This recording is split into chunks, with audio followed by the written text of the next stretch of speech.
Hey everybody, Shoebox Legends. Thanks for stopping by and joining me for a video today. This is going to be a relatively quick one. We are going to take a thumb through the stack of cards that you see in front of you there. Small stack. These were picked up from COMC, I think probably about a year ago, and were part of a shipment that I received last fall, I think, or maybe late in the year last year. This little group here kind of got caught off to the side and lost track of them and found this small little pile when I was tidying up this weekend. So we'll take a look at some of my pickups here from last year.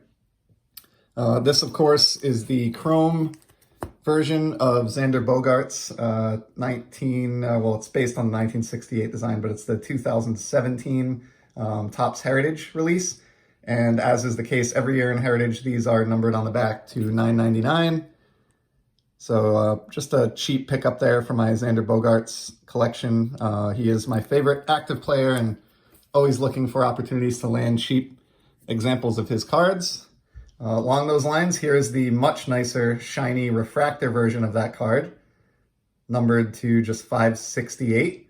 So a little bit more rare than the chrome and looks infinitely better the way that catches the light. These Topps Heritage chrome refractors are some of my favorite modern shiny cards year in and year out. So was happy to scoop that one up for pretty cheap. I think I got both those combined for maybe $2.50 from the same seller. So a pretty solid addition to my ever-expanding Bogaerts collection there. Here's a hockey one that's kind of neat. This is Gilles Graton. And if you're not a fan of the NHL or you don't know a lot about its history, he had one of the most creative and memorable goaltender masks in the history of hockey with this piece that you see right here. Don't see it pictured a whole lot on trading cards, and so when I ran into this one from Leaf, the Leaf Masked Men set, I just had to bite. You know, I love shiny on top of that, and so getting this amazing goalie mask in my collection in shiny format was worth, I think the $1 that one set me back. Here's another cool one. So this is a Pedro Martinez Topps card, but this is something that I learned about on another channel. This is the minted in Cooperstown variation. So this is exactly what it sounds like. In this year, I think this is 1999, or I'm sorry, 1998 Topps. They had a parallel set, I guess you would call it, to the base set, and the cards were actually minted in Cooperstown, which is obviously the location of the Baseball Hall of Fame. So kind of neat for that reason. And this was, not a card that broke the bank. This was, pocket change, I think less than 50 cents. And so just thought that was kind of a cool addition to my Red Sox collection. And you can never have too many Pedros. Next up, we have Wayne Gretzky on a very memorable 1990s insert if you collected around this time. This is the die cut parallel of his SP card. From 1994, I believe it is. Not really much of a backstory here, just love Gretzky, as all, hockey card collectors do, or most, and always looking to get some unique cards of the great one, and I think that one, the price was right. Here's one of the online exclusive Topps Total cards that we've seen for the past couple of years. Snatch these up for my Red Sox collection when I find them for, maybe 75 cents or less for singles that I need. Certainly didn't pony up for any of these direct from Topps when they were available online, and choose to chase them down in the secondary market instead. So that's just one for the Red Sox collection. Two soccer cards up next. These are from the Panini Prism Premier League release, and they both feature Liverpool players. Liverpool is my favorite club in the Premier League, and these are, if you collect baseball or Topps Chrome, you would recognize these as like Prism refractors. I think in the world of Panini, they're called like Hyper refractors or something along those lines. But they're shiny cards of my favorite soccer team, Liverpool. So we have Firmino here. And then to go along with that, we have Xherdan Shaqiri. So yeah, those not really too much of a backstory there, just building up a Z folio of my soccer collection, and at the price these were available at, again, for like $1, I think, or so a piece. Snatch both those up for that binder. Here's a vintage pickup. Love Brooks Robinson, the human vacuum cleaner. love 1973 Topps and its candid photography. Somehow this one had eluded me in all of my years as an adult collector, and so found a reasonably priced copy that has not great but not horrible centering, and put that one to bed at last. So probably one of my favorite cards in this stack. Love the backs on the 1973 set in particular, with all the dark black around the border and the cartoon up top. I think these are some of my favorite card backs of the 70s. So happy to have that one. Nice Hall of Famer. These next three kind of all go together. These are from the Pinnacle set, hockey release from the mid-90s, I think the 1995 release. And these are the museum, or I'm sorry, they're called Rink Collection. In the baseball world, they are known as Museum Collection. In the hockey world, these are Rink Collection, but sort of those Dufex parallels.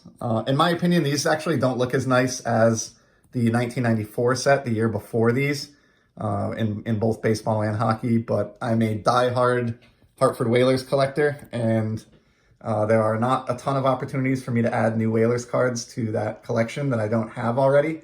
And so I've decided to work on this team set and was able to secure these three for really, really cheap coin. Here's a nice Sapphire from the 2019 release. I've already talked about Sapphire a few times on the channel, as well as my love of Topps Chrome Atomic refractors or Panini Ice. And so this is really that same technology. And for whatever reason, out of all the releases of Sapphire so far, the 2019 one doesn't really have a blue hue to it at all. It's really just, I mean, these look like atomic refractors to me, so I don't know what I'm missing there, but it's just unique that they did that for the 1 year with Sapphire. But sort of casually working on a Red Sox team set. I say that because I think I got a lot of the commons, but I failed to get a Mookie Betts before prices took off and went through the roof, and I'm not sure I'm willing to pay what a Mookie Betts is probably going to set me back in order to complete that team set. So that's sort of on the back burner for now, but we'll add one more anyway. Here's a parallel that you'll remember if you were collecting in the early 90s to mid 90s. Topps Stadium Club first day issue.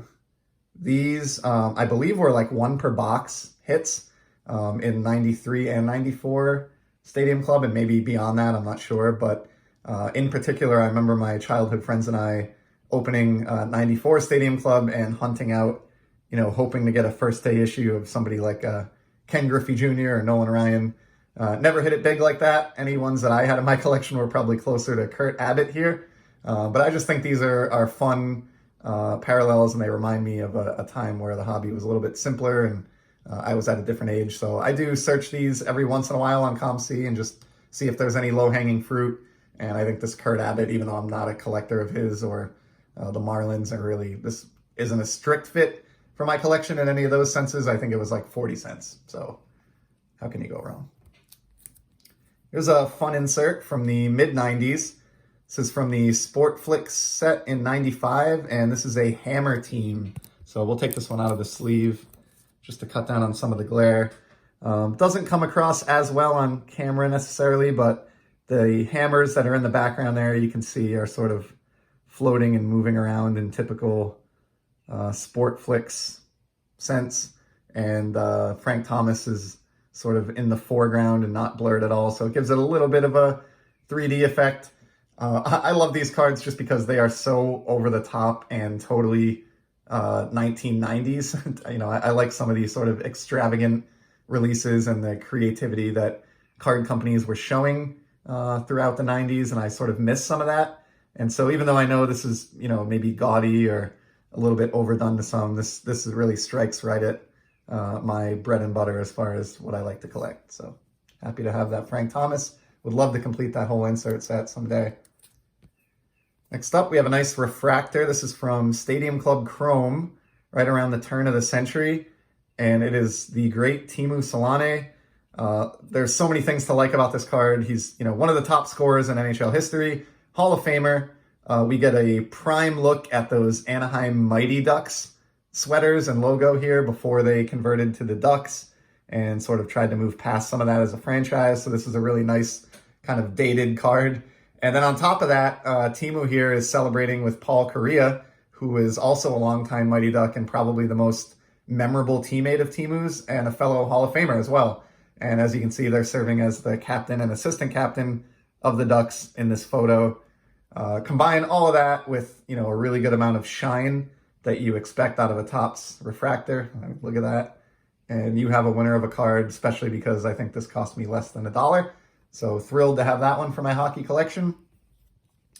Sticking with shiny for a minute, here's one of those rainbow foil blue parallels from Topps opening day. Obviously, this is the 2013 release, so pretty neat. Picked this one up because it was cheap, and I like picking up shiny Red Sox cards. So there you go. Here's one more shiny one. Bounce back to hockey quick. This is from the very first O-Pee-Chee Platinum set. And I picked this one up just because Iginla is an underrated player in sort of in league history. One of the more underappreciated future Hall of Famers out there. And I also like how the reddish border is a color that works really, really well with the Avalanche logo here. And I think this card was like something like 60 cents, so could not turn that one down. I think it is serial numbered. Yeah, so there's 135 copies of this one out there. So for that price for a bona fide Hall of Famer, that seemed like a good deal. Here's one of those playing cards from Topps online only release that came out maybe a year or so ago, if I recall. Not really into these that much, but grabbed this obviously for my Xander Bogaerts collection. So like the two Heritage that we saw at the beginning of the video, these will be headed right into my dedicated Z folio that houses my collection of Xander. So just kind of a cool oddballish type card there.